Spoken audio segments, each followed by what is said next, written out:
Chief Rasaq Okoya.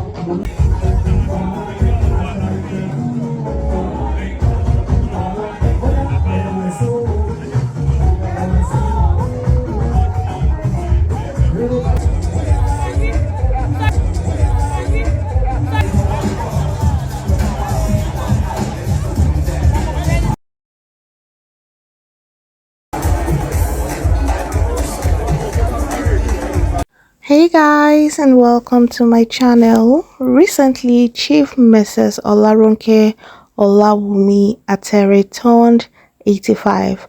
Mrs. Atere is the chairperson of the board of directors of Cardinal Stone Registrars. She holds a chartered insurance qualification from the Holborn College of Commerce, London. The event started with a service of Thanksgiving in church before the move to the reception. Mrs. Atere is also known as the Iyalode of Ijebuland, which is one of the highest titles of the land.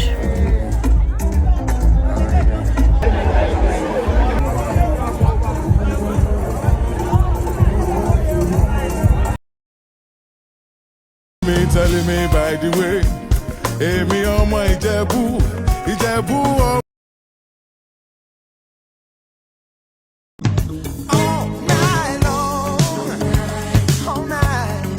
So after the Thanksgiving service was held at the Church of Resurrection in Victoria Island, Lagos, Nigeria, the reception was at Harbour Point on the same Victoria Island. Harbour Point is one of the most expensive event centers in Lagos.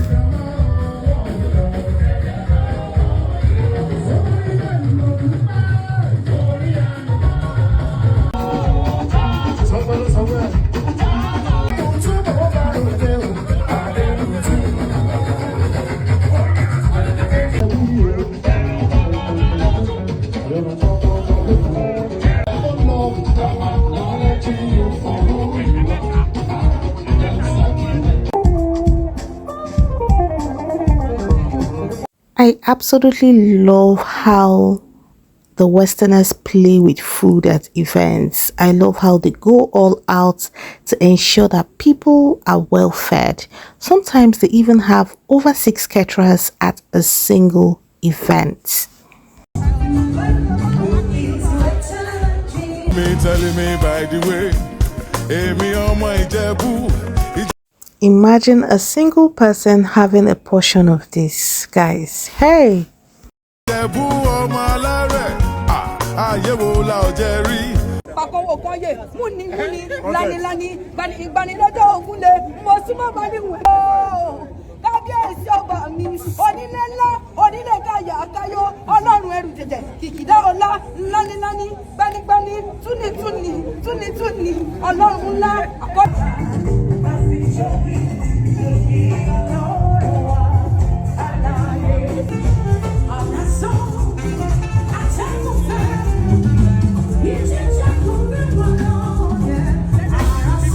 Just a couple of days ago, and we thought this was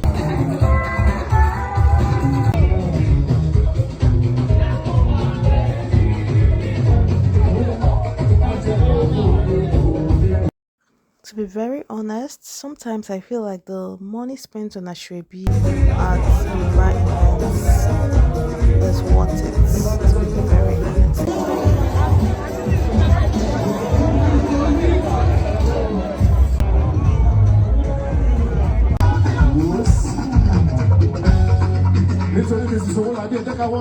table. Thank you.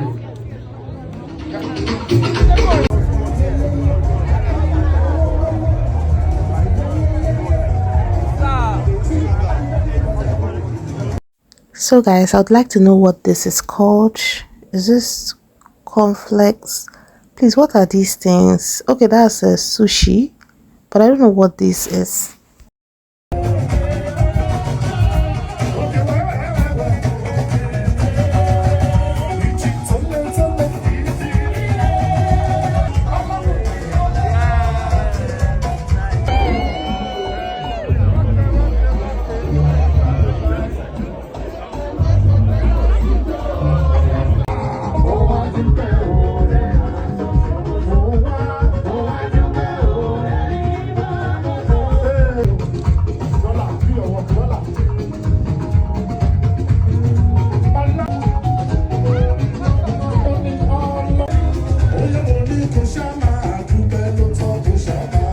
So if you observed, each of these meals were curated by different caterers.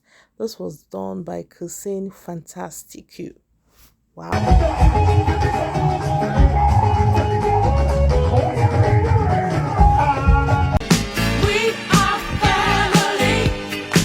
So we have the celebrant and her family. Guys, from the look of things, from her nail polish, I can tell the celebrant's favorite color is pink.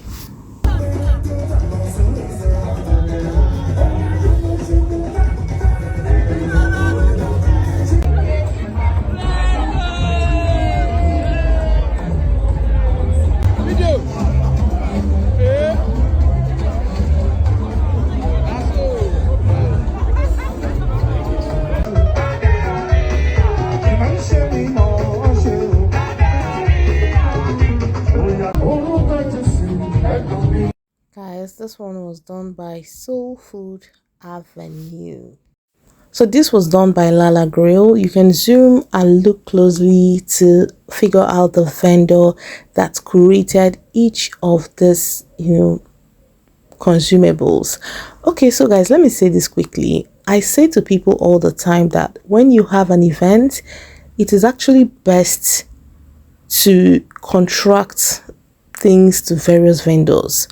Don't tell a particular vendor to make like multiple dishes, multiple cocktails, multiple small chops, because at the end of the day, these people are humans and they will end up ruining some of these things for you. Yes, I said it. Like, imagine telling a vendor to make 10 bags of rice. By the time she gets to 4 bags, the heat in the kitchen, the stress of washing pots, people are tired, her staff, they are tired. They're now chopping the onions bulky. By then, the tomato, probably she didn't ration it well, it would have reduced. So to be very honest, I tell people, if you're doing events and you want your guests to have quality meals, the best is to involve multiple vendors. That way, people will have variety. And another thing is also good that people get to have different taste of meals. For example, caterer A's meal cannot be the same as caterer B's meals. So when people want to try different things, that's like I said, if you want to have a quality event too, if your event is low budget and you probably do not have enough, then it's okay to have a caterer. But I feel like if you can afford 10 bags of rice, you can as well afford 4 caterers. Just split the money. Don't allow any caterer deceive you. I can do it. I can do 10 bags. I'll start. These people are humans. They will break down at a point. In fact, if you have attended an event where they had like a caterer making like 10 bags of rice, you would notice that some of the meals were tasty, some weren't. What you hear, your food is sweeter than my own. No, the truth is, at a point, the ingredients start to reduce. The caterer is exhausted. Her staff are exhausted. They're probably not washing pots well. They're probably not just doing things well generally, and by then the stock would have finished. They're probably making some of the rice without broth, that's chicken broth or the protein broth or whatever it's being used to make the meal. So this is a top secret. As a former assistant caterer, I am sharing with you.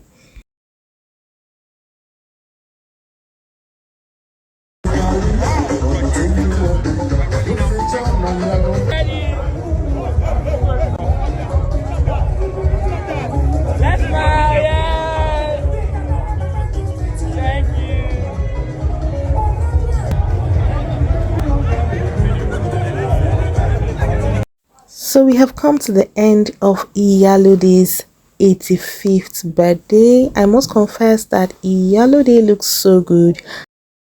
She reminds me of my late grandmother, my father's mother, who passed at the age of 100, and until her demise, she sparkled. She was light-skinned as well. I remember she used to tell us, "Oh, please, when I pass, don't put me in the morgue." And my dad asked, "Why don't you want to be put in the morgue?" "I don't have money for an immediate, interment."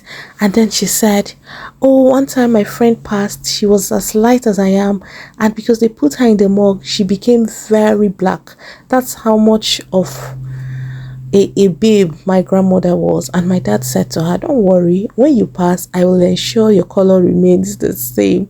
And when she passed, my dad called his cousin who was an ambulance driver, and my dad said to his cousin, I don't want my mom's complexion to change. And his cousin, told him about Christiana Morgue, if you know her very well, somewhere around Ebu. So that was where we took my grandmother to, and she sparkled, like her color did not change at all. Even the red nail polish we applied on her a few days before she died were still shining on her fingers. It was so beautiful to see that. She was honored.